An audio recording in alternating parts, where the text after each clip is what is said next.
समास। ठीक है, कल हमने आप लोगों को समझाई थी संधियां जो कंप्लीट हो चुकी हैं।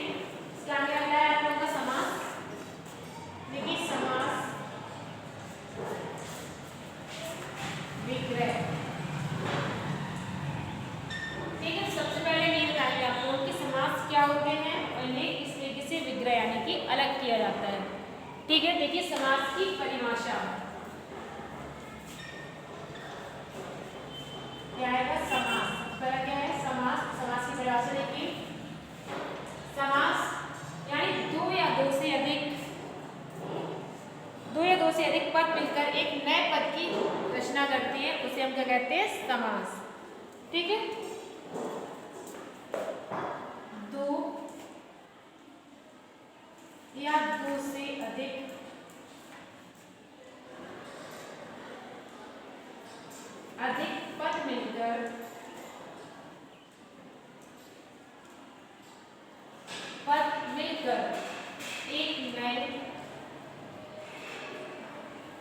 एक नए वाक्य की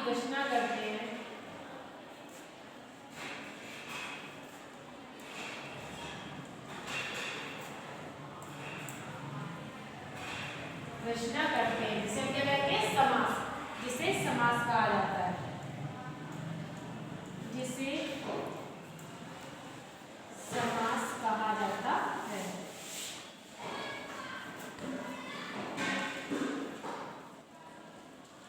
ठीक है, दो या दो से अधिक पद मिलकर एक नए वाक्य की रचना करते हैं, जिसे क्या कहते हैं, समास। ठीक है,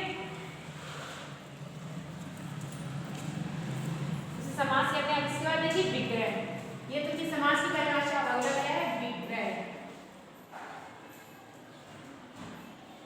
तो विग्रह का मतलब होता है अलग होना। विग्रह यानी कि अलग होना या टूटना। तो विग्रह की परिभाषा होती है कि दो या दो से अधिक पदों को इन्हीं पदों को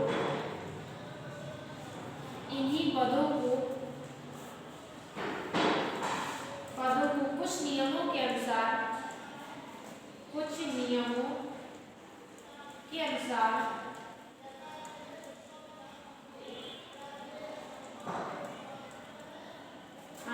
अलग करें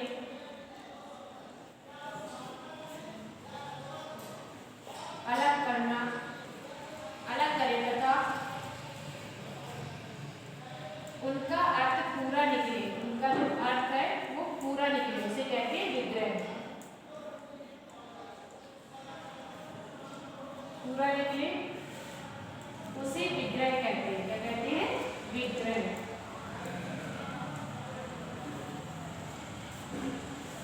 उसे विग्रह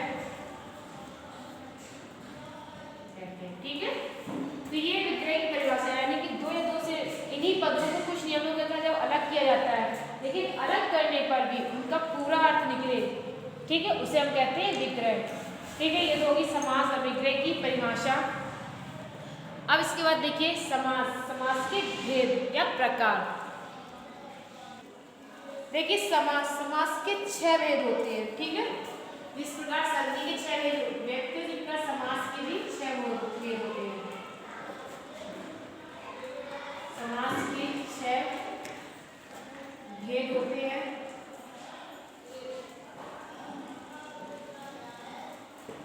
ठीक है, नंबर पहला तत्पुरुष समास।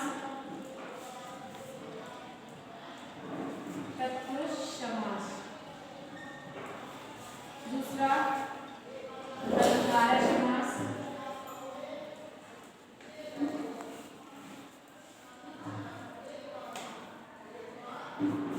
अव्ययीभाव समास।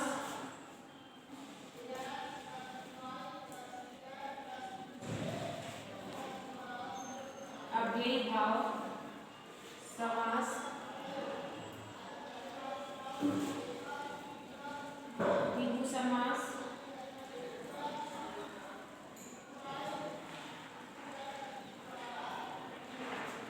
द्वंद्व समास।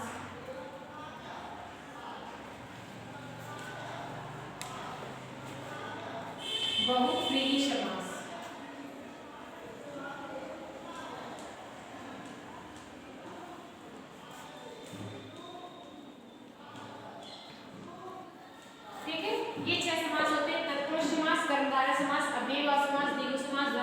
बहुब्रीहि समास। ऐसा नहीं कि जिस सीरियल में हमने जिस श्रेणी में लिखा है उसी श्रेणी में लिखा जाए, ठीक है, इन्हें ऊपर नीचे भी कर दिया जाता है, कोई प्रॉब्लम नहीं होती। अब देखिए सबसे पहला हम आप लोगों को समझाएंगे तत्पुरुष समास। देखिए तत्पुरुष समास है सबसे पहला।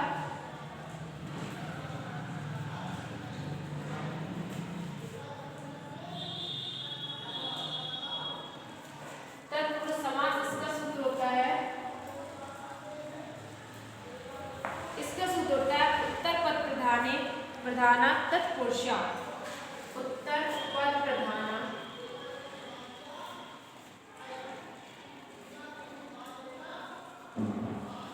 प्रधाना तत्पुरुषा।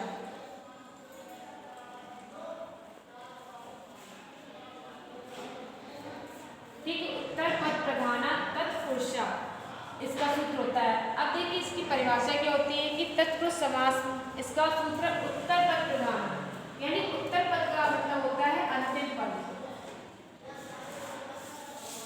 किसी भी वाक्य में दो पद दिए जाते हैं, ठीक है, दो पद दिए जाते हैं, जो पहला लिखा होता है उसे कहते हैं पूर्व पद, और जो बाद में लिखा होता है उसे कहते हैं उत्तर पद। तो इसमें क्या दिया गया, उत्तर पद प्रधानक तत्पुरुषा। इस सूत्र से इसकी परिभाषा के लिए हो रही है कि जिस समास में उत्तर पद प्रधान होता है वहां पे तत्पुरुष समास होता है, ठीक है।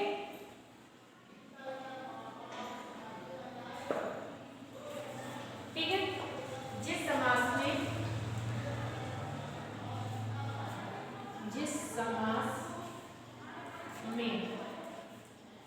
उत्तर पद या अंतिम पद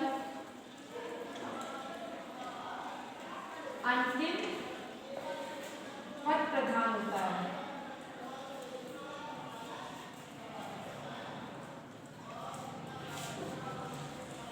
ठीक है, जिस समास में उत्तर पद या अंतिम पद प्रधान होता है तथा लिंग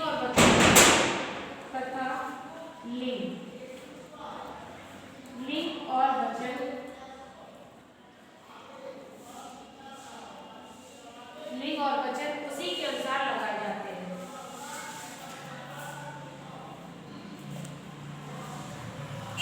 उसी के अनुसार लगाए जाते हैं।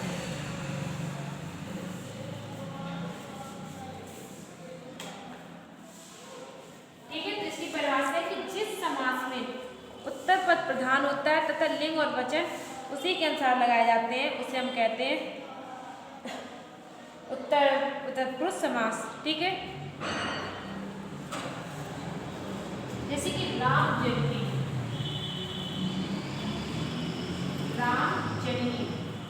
यहाँ पे क्या लिखा, राम जननी यानी कि राम की माँ।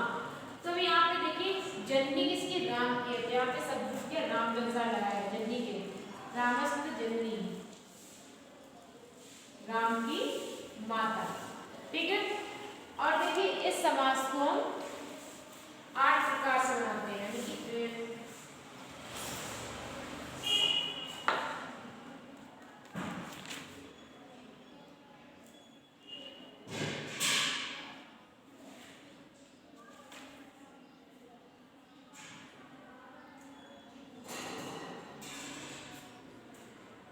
इस समास को कारक विभक्ति बनाते हैं। तो जितने हमारे कारक विभक्तियां होती हैं उतने में ही उसी में हमारे तत्पुरुष समास होता है उसी में बनाया जाता है। ठीक है, हमारे कारकों का चिन्ह उसमें लगता है, कारकों की विभक्तियां उसमें लगाई जाती हैं और उसी के नियमों के अनुसार हम समास को बनाते हैं। ठीक है, देखिए कैसे बनाएंगे समास को। जैसे कि कारक क्या, कर्ता, इसका चिन्ह होता है ने, कर्म का चिन्ह होता है को, करण का चिन्ह होता है से, संप्रदान इसका चिन्ह होता है के लिए,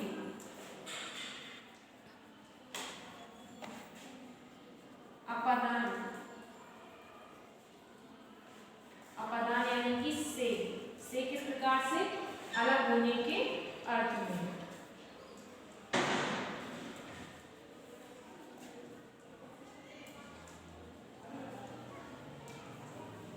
ठीक है, उसके बाद संबंध।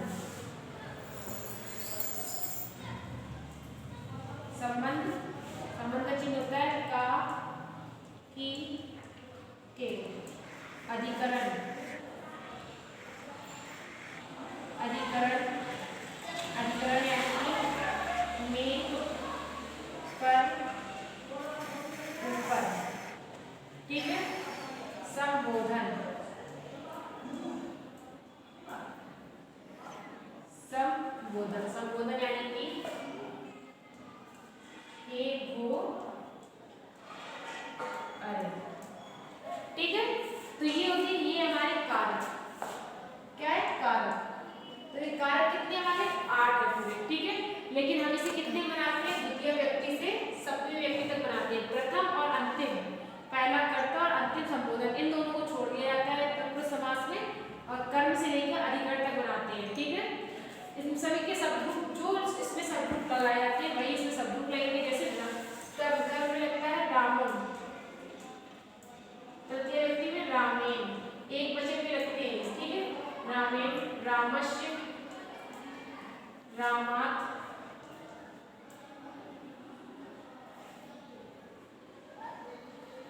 रामाय, रामत्, रामस्य, रामे, ठीक है। ये सब ग्रुप इसमें लगते हैं द्वितीय से सप्तमी तक, और इन्हीं के नियम भी लगते हैं और इन्हीं के चिन्ह भी लगते हैं, ठीक है। तो इसे हम क्या कहते हैं, तत्पुरुष समास को क्या कारक व्यक्ति बनाते हैं। तो ये थे आपके कारक और ये थी व्यक्ति और ये आपके शब्द। अब देखिए इसे हम कैसे बनाएंगे समास को। ये सबसे पहला है द्वितीय तत्पुरुष, यानी कि इसे दूसरी व्यक्ति बनाएंगे। तो देखिए इसे रामाश्रिता, रामाश्रिता। अब ये हमें समास दिया गया है, इसका हमें विग्रह करना है। देखिए रामाश्रिता लिखा है, अब इसका सबसे पहले हम हिंदी में अर्थ निकालेंगे, यानी कि राम आश्रिता मीन्स को, ठीक है। राम को आश्रित, को का चिन्ह किसमें आता है, द्वितीय में। इसे बनाएंगे राम आश्रिता, राम आश्रिता, ठीक है। समास बनाने का सबसे अच्छा तरीका आप लोगों को पहचानने का है कि इसको हिंदी में तोड़ लीजिए, इसका हिंदी में अर्थ निकाल लीजिए, जो भी इसमें चिन्ह लगा होगा वो सामने हो जाएगा, और जिस चिन्ह में आएगा वो उसी व्यक्ति में बनेगा, ठीक है। जैसे रामा आश्रिता यानी राम को आश्रित, या फिर राम आश्रिता। जैसे शरणागता, शरणागता, शरण यानी कि शरण, गता मीन्स आगता, आगता मीन्स आया हुआ, यानी शरण को आया हुआ। तो क्या आएगा, शरण, शरण आगता, शरण आगता, ठीक है। जैसे दुखातीता, दुखातीता, दुखातीता यानी दुख को प्राप्त, तो यहाँ पे दुखम आतीता, क्या आएगा, दुखम आतीता, ठीक है। दुखम आतीता। अगला वाक्य जैसे भयापन्ना, भया पन्ना, यानी भयापन्ना यानी भय से डर, भय से प्राप्त, ठीक है। भय को प्राप्त, यहाँ पे भय आपन्ना आएगा, आपन्ना, ठीक है। तो क्या द्वितीय तत्पुरुष है, यानी इसे दूसरी व्यक्ति हमने बनाया है, इसमें को का चिन्ह लगाया गया है, हमने लगाया है, और उसी का शब्द भी आया है, ठीक है। अब इसके बाद देखिए हम इसे बताएंगे तृतीय व्यक्ति में।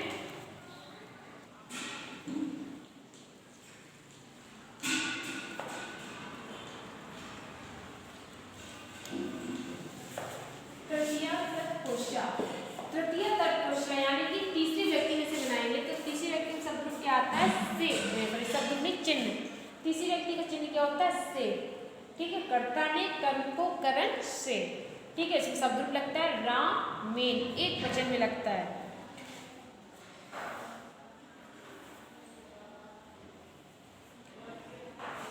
ठीक है। देखिए जैसे इसके उदाहरण देखिए, जैसे धनहीना, धनहीना,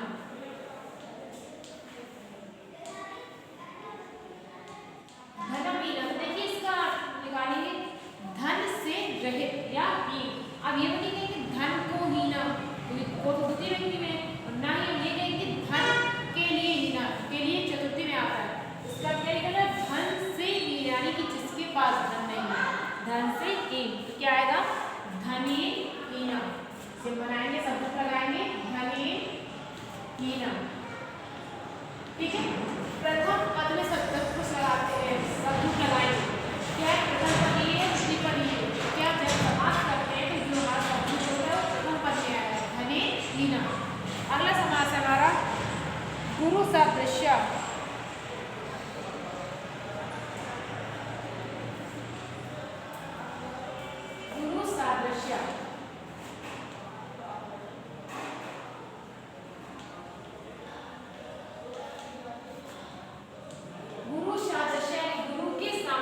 नियम लगाया, ठीक है। क्या लिखेंगे? गुरुणा सा दशा, गुरु को तृतीय व्यक्ति लिखते हैं गरुणा, गुरुणा शा दृशा, ठीक है, गुरुणा शा दृशा। अगला है समास नख भिन्ना। क्या है? नख भिन्ना।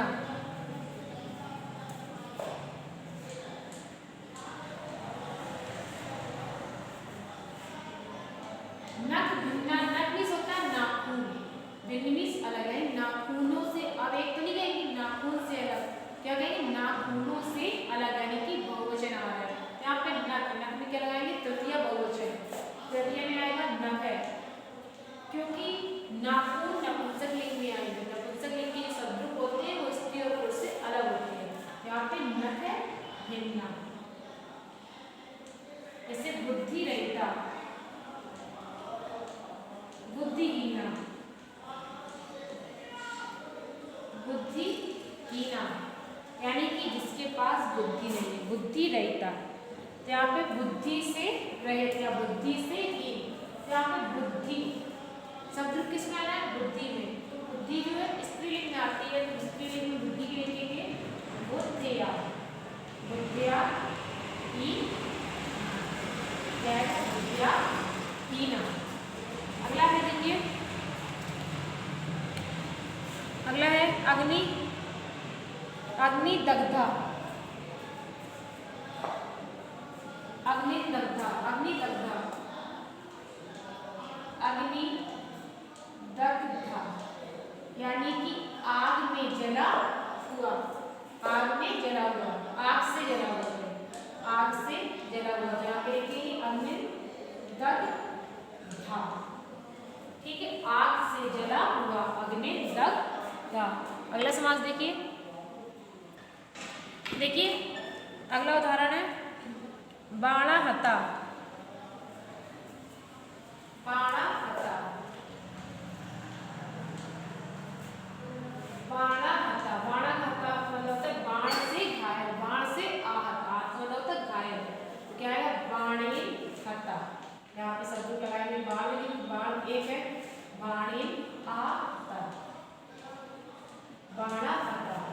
हरित्राता, हरित्राता, हरित्राता, हरित्राता का मतलब होता है हरि से, विष्णु से रक्षा किया हुआ या विष्णु द्वारा बचाया हुआ, ठीक है। यहाँ पे हरणा, हरणा त्राता, ठीक है। जैसे पाद खज्जा, पाद खज्जा, पाद खज्जा मतलब पाद पैर, खज्जा मीन्स लगना, पैर से लगना है। तो इसमें चिन्ह आ रहा है पैर से लगना, ठीक है, से आ रहा है। दूसरा इसमें नियम लग रहा है कि जहाँ पर किसी की विकलांग यानी कि शरीर के विकार के बारे में बताया जाए, वहाँ भी तृतीय व्यक्ति होती है। क्या लगाएंगे? पैर से लगना, एक पैर से लगना होता है, यहाँ पे पैर की पादे की खज्जा, ठीक है। तो ये थे तृतीय तत्पुरुष, यानी तत्पुरुष समास की तृतीय व्यक्ति, ठीक है। इसके बाद हम कल आप लोगों को बताएंगे चतुर्थी पंचमी व्यक्ति, आगे की व्यक्ति बताएंगे, ठीक है। अभी आप लोग इतना ही।